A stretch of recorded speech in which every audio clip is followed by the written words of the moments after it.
The printing press was a remarkable technology, similar in many ways to the internet because of its decentralized nature. Nobody controlled all the printing presses. They were quite independent of each other. And this unleashed not only a religious revolution, but the revolutions kept on coming, because without the printing press there wouldn't have been the scientific revolution, there wouldn't have been the American Revolution, been the French Revolution.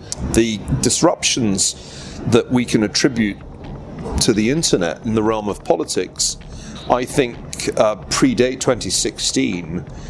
If you think about how the Arab revolutions happened, the role of smartphones and non-smart cell phones was really quite significant, and it wasn't accidental that a Google executive ended up being, for a moment, the face of the Egyptian revolution.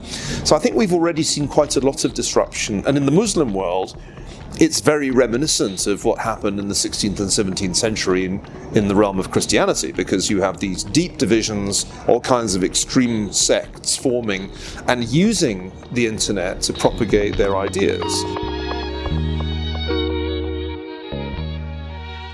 And the center ground of politics in Europe and in North America has in large measure collapsed because all the energy on social media comes from the extremes. Now, this is a peculiarity of the way the network platforms operate, because they, in effect, incentivize the spread of extreme views and fake news, because those are the things that increase user engagement. So I think we're at the relatively early stages of a process of political polarization in most democracies, and the only consolation I can give you is that everything seems to happen about 10 times faster today than it did in the 1500s. And so maybe we won't have 130 years of political conflict, maybe it'll just be 13 years. But I sense that this process is not over. It has further to run, particularly because I don't see any countervailing tendency. I mean, where's the stabilizing mechanism that's going to put people back into the political center? It's not there. It's not there on Twitter, it's not there on Facebook, it's not there on Google, it's not there on YouTube. And nothing's really changed in terms of the regulation or the way these companies run themselves since 2016. The key missing piece here is legislation that dates back to the 1990s. To be precise, Section 230 of the Communications Decency Act, designed for startups.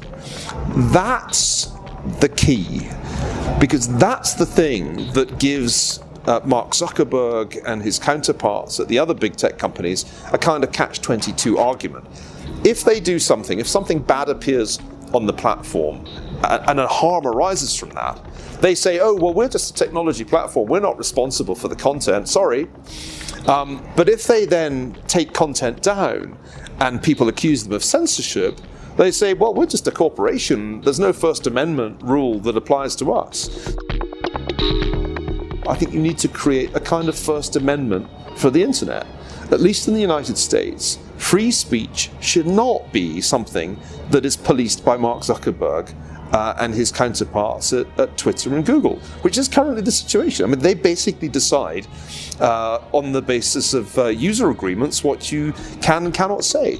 And that's far too much power for private corporations to have in the public sphere. So I think you need to increase their exposure to legal action and at the same time impose some kind of free speech obligation on them, because otherwise they are too powerful and they become the censors. They already are, in effect, the censors of the internet, and that, in my view, is deeply unhealthy.